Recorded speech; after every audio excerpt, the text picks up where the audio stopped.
আমার ছোটবেলায় আমার মনে আছে, আমি মাদ্রাসার থেকে আইসা বারান্দায়, বাসার বারান্দার মধ্যে বসছি, মোড়ার মধ্যে। কুমিল্লা শহরে আমাদের বাসা ছিল। আমার মা রান্না করে আমার ওইখান থেকে বলতেছে, আনিস মোরা উল্টাইয়া, মানে তুই ফিরা, মার দিকে ফিরাব। আমি মার দিকে আরেক দিকে তাকাইছিলাম, তা আমি ফিরা বসছি। তাই বললাম, মা কি হয়েছে? ওই ঘরের জানালা দিয়া ওই বাড়ির পাশের বাসার কাজের মেয়ে ও তোর দিকে চাইয়া রইছে। মা এটা দেখছি, এই জন্য তোরে বলছি ঘুরা মার দিকে ফিরা বসতে। মার নজর, মা নজর রাখছে। আমি জীবনে একবার, শুধু আমার পুরা জীবনে একটা সাদা টুপি কিনছিলাম একবার, যে টুপিটার মাঝখান দিয়া ছোট্ট ছোট্ট লাল লাল এই ছোট্ট ছোট্ট কটা ফুল ছিল লাল কালারের। এই একটা টুপি শখ করে এমনি ভাল লাগছিল, কিনছিলাম ওই মাহফিলে যে দোকান বসে এডির থেকে। তখন আমি মাত্র নতুন চাকরি নিছি, পড়ালেখা শেষ করে বেতন হইছে অল্প টাকা। বাড়িতে গেছি, আমার আব্বা এটা দেখছে। দেখে বিকালবেলা আমার মারে কইতেছে, হেতে যে চাকরি হয়েছে পয়সা হয়েছে বুঝছনি? মারে বলছে। মায়ে কয় না, কি তো হয়েছে? টুপি দেখছো না, টুপি দেখো না, রঙ্গিলা টুপি পিনছে, বুঝাই তো যায় ভূতের বেতন হয়েছে, চাকরি হয়েছে।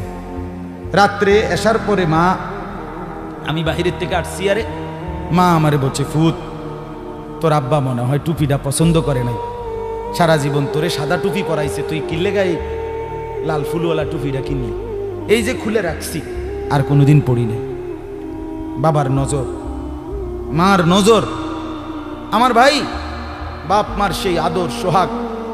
আমি জীবনে একবার আমার আব্বারে বলছিলাম, আব্বা আমি একটা মাদ্রাসার ব্যাপারে, যে আমি এই মাদ্রাসায় পড়তাম না, আমরা অন্য মাদ্রাসায় ভর্তি করার।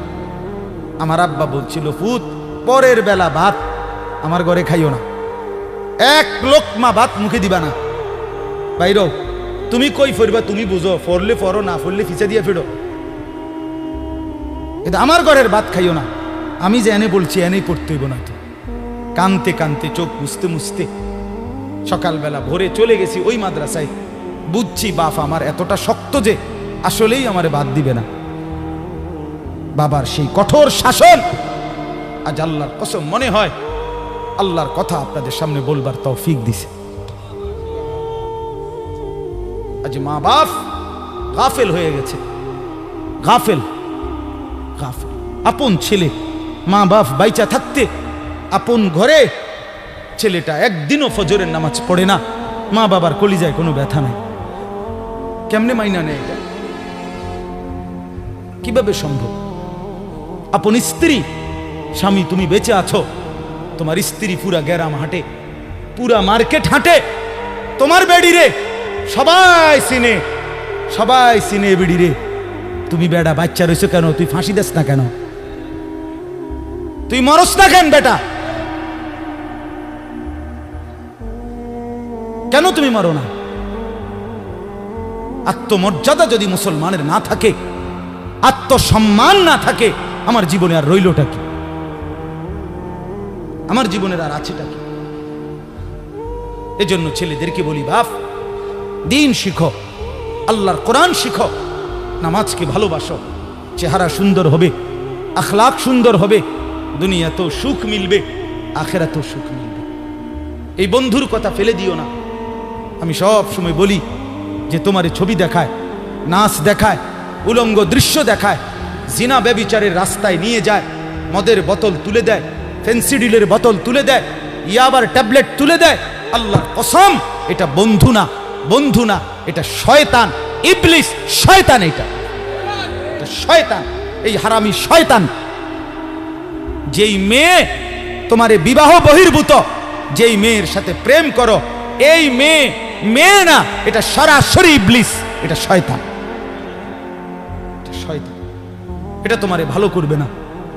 কোরআনে আছে কিয়ামতের দিন অসৎ বন্ধুর কারণে বহু নাফরমান জাহান্নামী পাপী নিজের আঙ্গুল এইভাবে দাঁত দিয়া কামড়াবে, কামড়াইয়া ছিঁড়ে ফেলবে। ইয়াউমা ইয়াআদ্দু যালিমু আলা ইয়াদাইহি, এই আয়াত।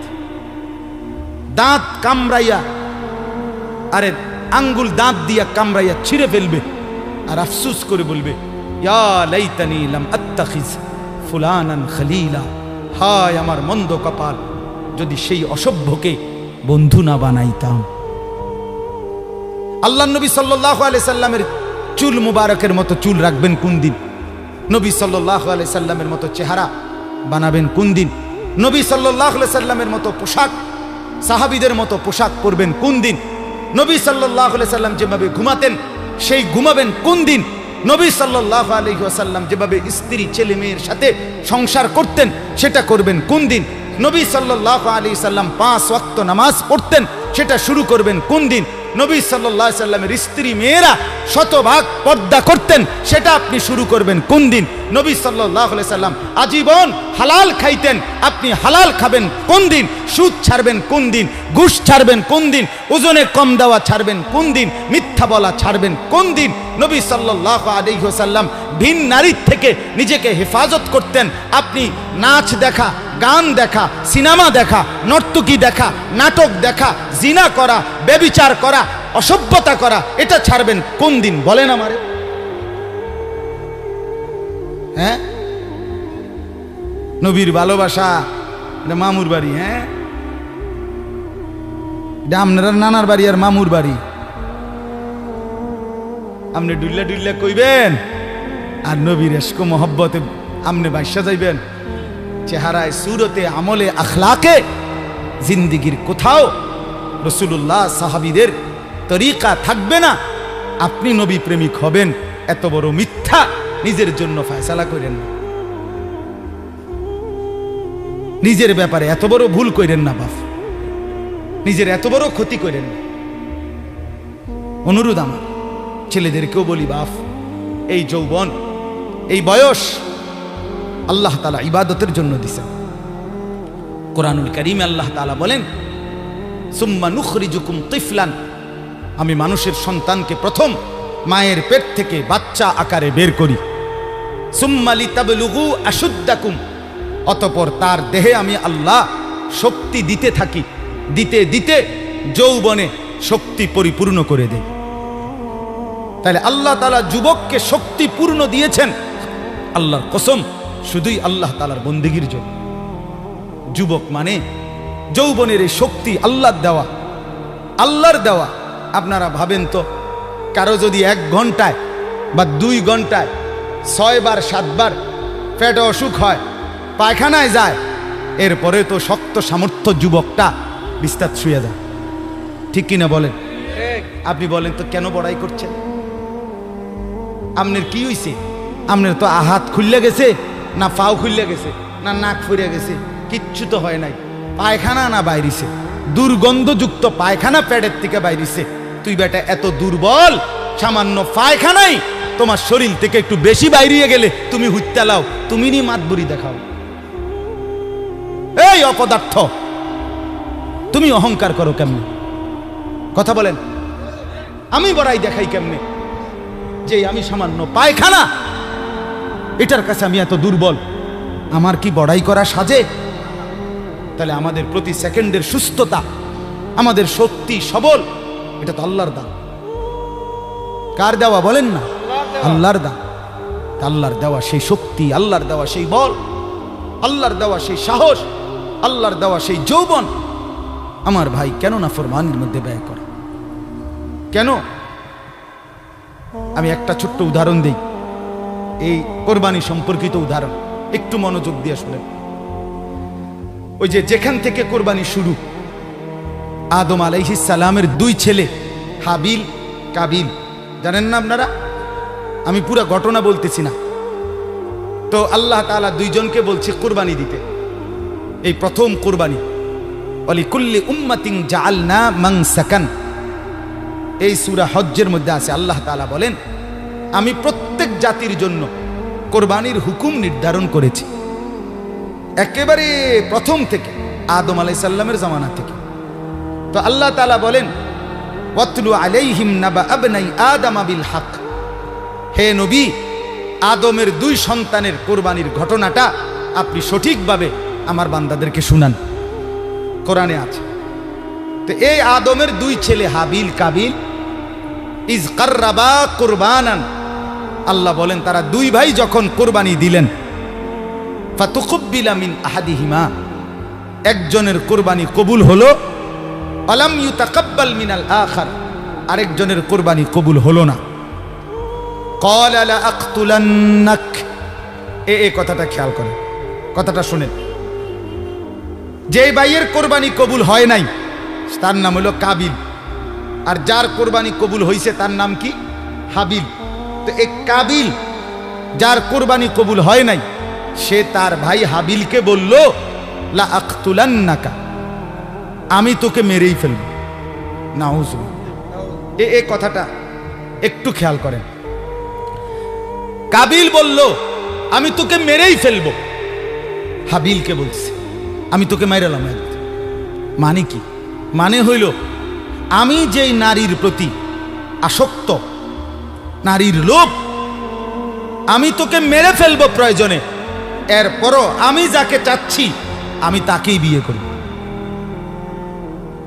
মূল কথা হইল এটা, নারীর লোভ কাবিলকে এ কথা বলায় ফেলছে, আমি তোকে মেরে ফেলবো, বিয়ে আমি করবই, আমি এই নারীকেই বিয়ে করব।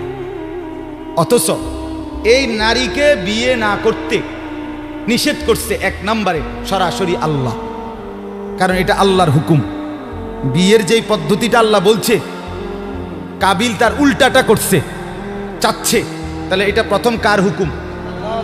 দুই নাম্বার, আদম আলাইহিস সালাম উনি একজন নবী কিনা, তাহলে এটা নবীরও হুকুম। তিন নাম্বার, আদম আলাইহিস সালাম এই কাবিলের বাপ কিনা, এটা বাবারও হুকুম।